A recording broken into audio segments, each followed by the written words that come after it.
Friends, कैसे आप सब? अच्छे से पढ़ाई करना।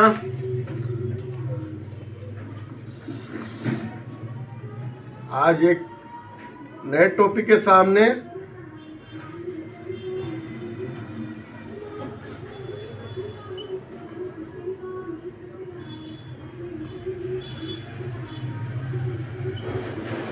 Law of chemical combination. आपने देखा होगा बहुत सारी स्टडी चली कि जब रिएक्शंस होती हैं, बहुत सारे उसके अंदर मतलब केमिकल रिएक्शंस होती हैं, तो उसमें हमने देखा कि बहुत सारी स्टडी करी कि मेन तो उसमें जो है डाल्टन की थ्योरी वो करती है कि एटम जो है ना, उन्हीं की वो होती है कि उसकी क्वांटिटी कितनी है और कितना उसका वेट है और वो क्या हुआ उसमें, उसकी रिएक्शन कैसे हुई, ये हम देखते हैं, है ना। एटम वाली थ्योरी जो है डाल्टन की बहुत अच्छी तरह के इसमें काम करती है। तो पहला जो है जो लॉ है, 3 लॉ होते हैं जी। एक लॉ ऑफ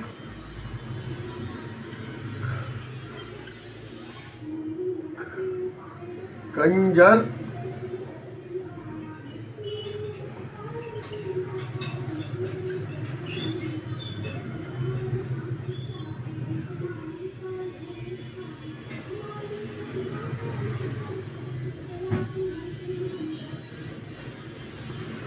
नंबर 2 है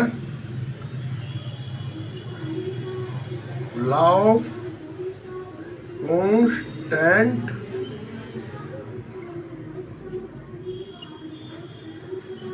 प्रोपोर्शन,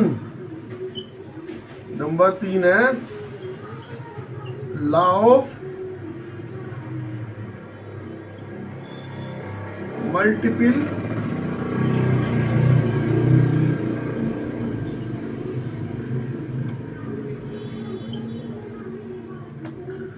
अब सबसे पहला लॉ है लॉ ऑफ कंजर्वेशन।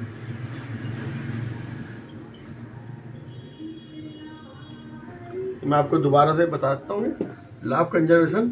इसमें हमने देखेंगे कि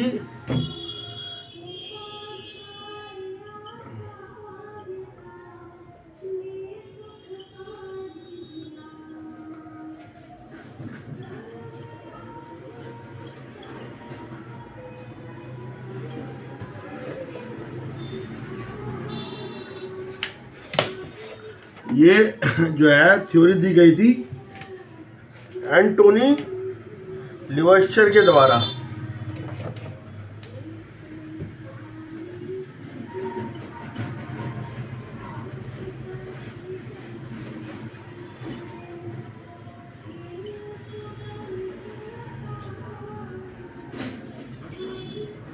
इसमें क्या है कि जो हम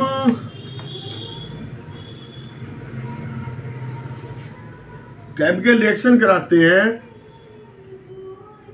तो उसमें हम देखते हैं 2 प्रोडक्ट के हम केमिकल रिएक्शन कराते हैं तो रिएक्टेंट 2 होंगे। रिएक्टेंट की रिएक्शन में क्या आता है, प्रोड्यूस इधर बनते हैं, प्रोडक्ट बनते हैं इधर।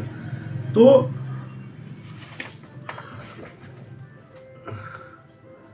रिएक्टेंट्स 2 भी हो सकता है और मोर भी हो सकता है।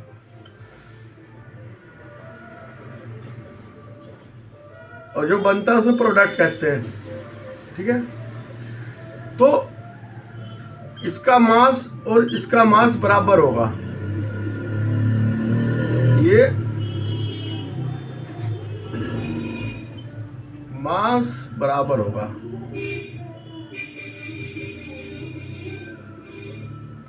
मास दोनों का बराबर होगा, प्रोडक्ट का भी और रिएक्टेंट का भी।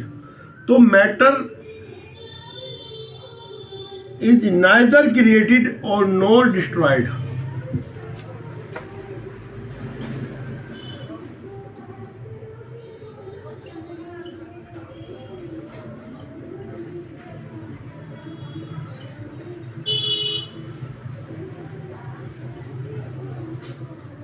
ना तो मैटर को बना सकते हैं ना उसे डिस्ट्रॉयड कर सकते हैं। हाँ, उसकी हम शक्ल चेंज कर सकते हैं, उसकी मतलब चेंज कर सकते हैं उसको। मान लो वाटर है उसको हम भाप बना देंगे, भाप बन के उड़ जाएगा, रहेगा तो मैटर ही रहेगा ना, तो वो खत्म नहीं हो सकता। गैसेज में बदल जाएगा कुछ चीज़ किस चीज़ में बदल जाएगी, है ना, तो रहेगा वही। कोई देखा आपने एक कागज़ जलाया तो वो बर्निंग करा हमने, कोई लकड़ी को बर्निंग करा, कार्बन को, तो वो क्या होगा, धुआं ऐश वगैरह वो बन जाएगी।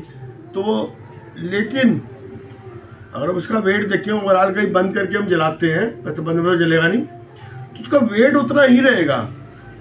उसमें से ऐश निकल गई, आपकी फ्लेम निकल गई, और चीज़ निकल गई, तो मतलब कि वो चेंज होगी, उसकी केमिकल प्रॉपर्टी चेंज होगी, उसमें कोई वैसी बात नहीं है।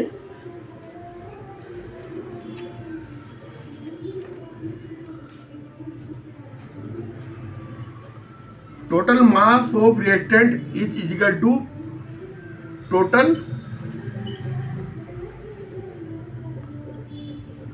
प्रोडक्ट। तो ये थ्योरी दी गई थी। Law of conservation means the chemical reaction of total products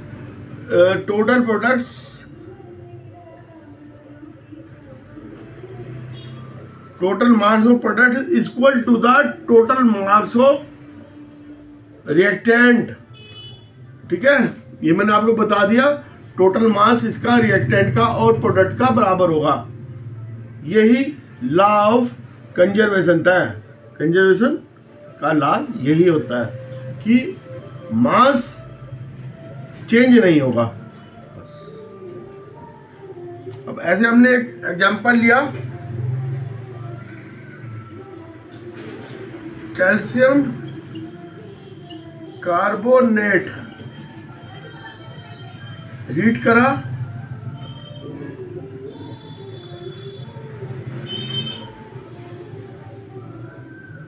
chemical reaction है,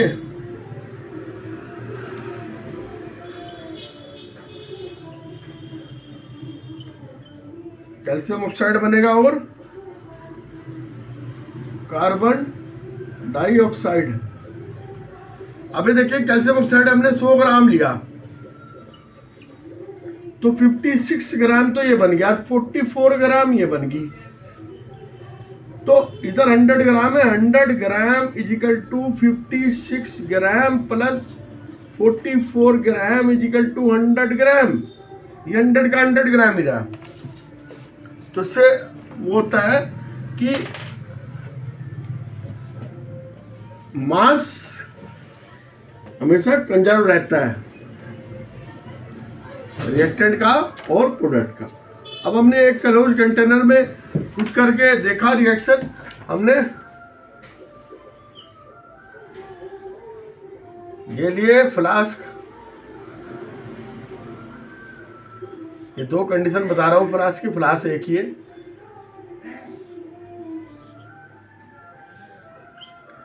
इसमें हमने ये कोर्क लगा दी ऊपर,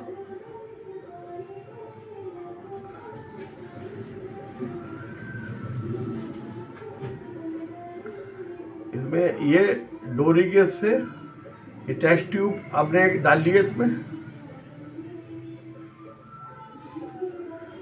रेस में लिक्विड था और ये टेस्ट ट्यूब हमने उलट दी है धागा लूज करके इसमें से, और अब इनकी रिएक्शन होगी ऊपर से ये टेस्ट ट्यूब।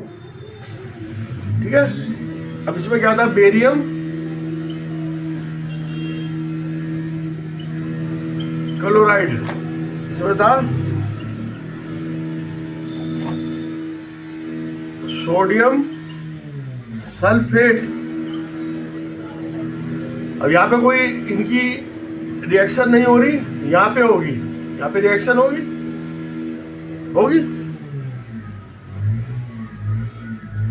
ये फ्लास्क है, ये थ्रेड है, ये टेस्ट ट्यूब है, ये थ्रेड है, ये रिएक्शन हो गया। हमने देखा यहाँ पर बेरियम क्लोराइड ना, इसको रिमूव करके इसे छोड़ के फिर बंद कर दिया हमने, ये अब ये आपस में मिल गया। तो हमने देखा कि जो इसकी रिएक्शन हुई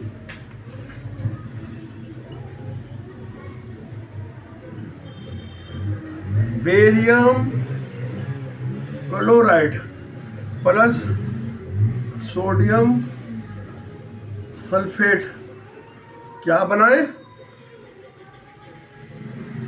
barium sulphate plus sodium chloride. ठीक है, सॉल्यूशन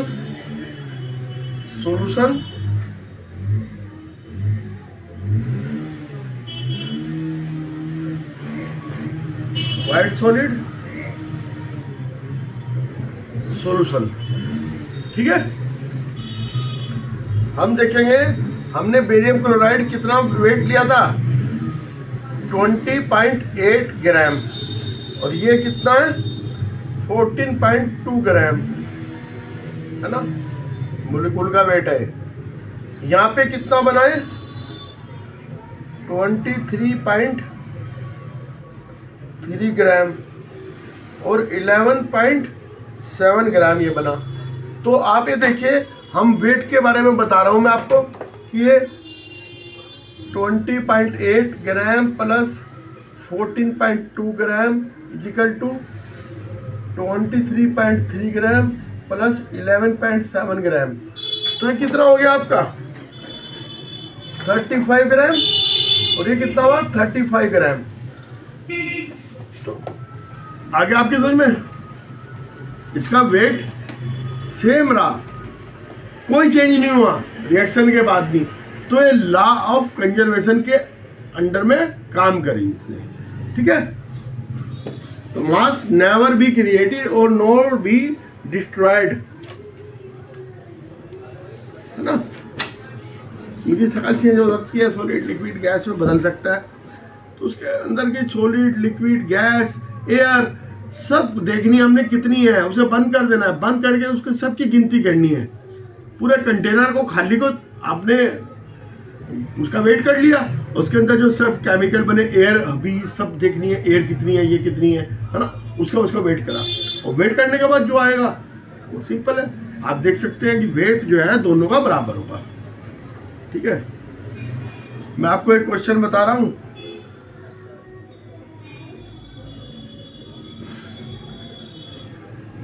अब लॉ ऑफ कांस्टेंट प्रिपरेशन ये पोस्ट ने दी थी है।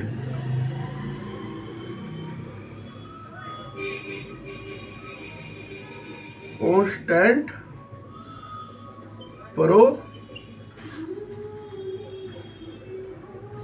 प्रोपोरेशन मतलब कि केमिकल जो होगा उसमें जो मॉलिक्यूल होंगे वो सारे में सेम तरह से डिस्ट्रीब्यूट होंगे, सेम मास होगा उसका, अंदर उसके सेम मास होगा। ठीक है, एक प्रोपोर्शन होता है, उसमें ही काम है। Chemical compound always consist the same element. A chemical compound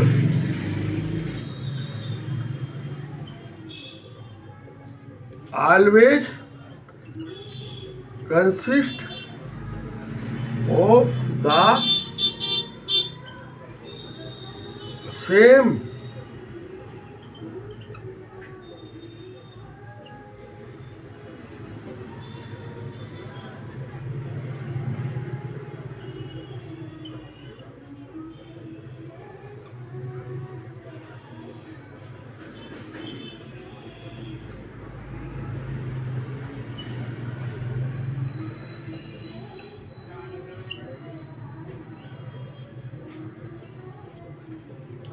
same proportion mass के उसमें होता है। आप अभी समझ ही नहीं पाए ना, मैं आपको अभी एग्जांपल देके बता रहा हूँ। जैसे वाटर है, वाटर में हाइड्रोजन और ऑक्सीजन है ना, हाइड्रोजन ऑक्सीजन होता है H2O। ठीक है, तो इसमें आप ये देखिए 1:8, इसका रेशो होता है 1:8। ठीक है, ये वाटर जहाँ भी वाटर मिलेगा आप में यही कॉम्बिनेशन देखने में मिलेगा, हाइड्रोजन ऑक्सीजन का, दूसरा नहीं मिलेगा। चाहे वाटर 10 किलो ले लो, चाहे 50 किलो ले लो, चाहे अमेरिका में चले जाओ वाटर लेने, चाहे यहाँ पे वाटर ले लो, कॉम्बिनेशन एक रहेगा, बदलेगा नहीं। तो एक chemical compound always consist of the same element combined together in the same property by mass. ठीक है, अब मैं आपको एक और एग्जांपल बता रहा हूं।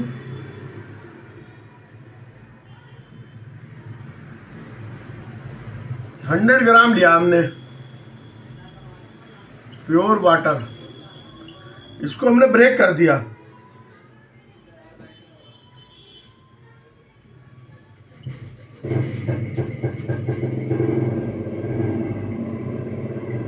इलेक्ट्रिसिटी इसमें डाली, इसको ब्रेक कर दिया, हाइड्रोजन ऑक्सीजन बना। तो हम ये देख रहे हैं कि 1189 ऐसे बनेगा। तो 1:8। देखो यहाँ पे वाटर में क्या है, H2 में 1:8। वेट बढ़ा, इसका कोई फर्क नहीं पड़ा, रेशियो वही रहेगा, हर जगह डिस्ट्रीब्यूटेड होगा। अब ये NaCl NaCl NaCl Na ऐसे ये मॉलिक्यूल जुड़े रहते हैं, तो ये कंपाउंड बनाते हैं। तो कंपाउंड में रेशियो सेम रहेगा, ये नहीं बदलेगा। ये बस ये लॉ ऑफ कंजर्वेशन के बारे में इतना ही मैंने आपको बताना है, और ये आप समझ गए होंगे। अब मैं एक क्वेश्चन आपको बता रहा हूँ कि इसमें दे रखा 0.24 ग्राम sample of compound of oxygen and boron was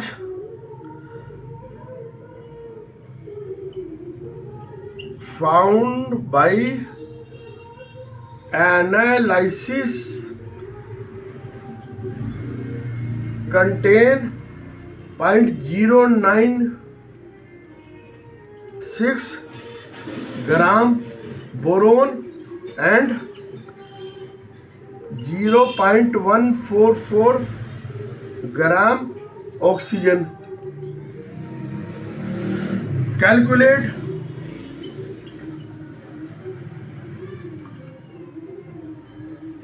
percentage composition of compound by mass। Question है, आप ही देखिएगा 0.24 तो पूरा का पूरा कंपाउंड है, इसमें इतना बोरोन है, इतना ही है। परसेंटेज निकालेंगे सबसे पहले तो बोरोन की और ऑक्सीजन की, तो परसेंटेज में आ जाएगा 100 ग्राम में कितना है। Percentage of boron equal to mass of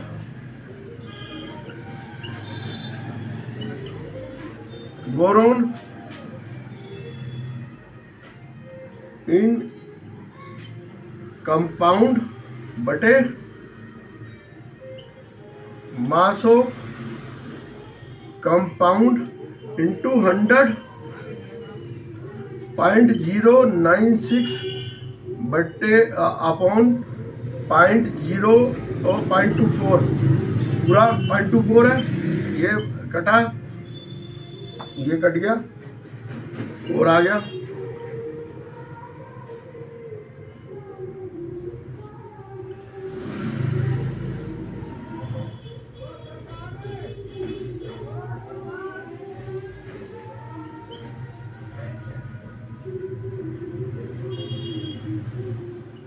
gram percentage of oxygen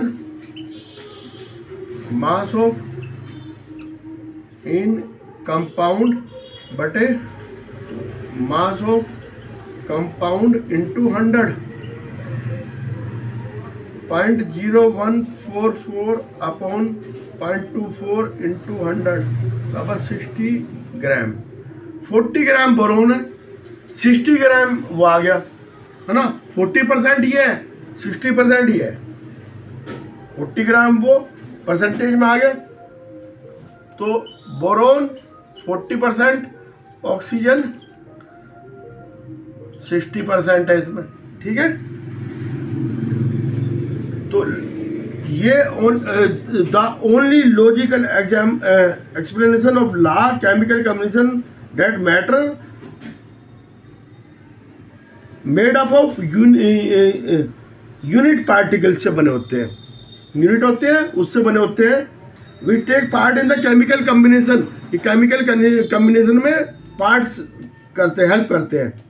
और in the fix whole number the unit particle of matter where are called atom, इन्हें एटम कहते हैं, ठीक है। जो यूनिट इसमें भाग लेते हैं रिएक्शन में, उसको जो पार्टिसिपेट करते हैं इसके अंदर, उसको हम, ठीक है। आज के लिए इतना है।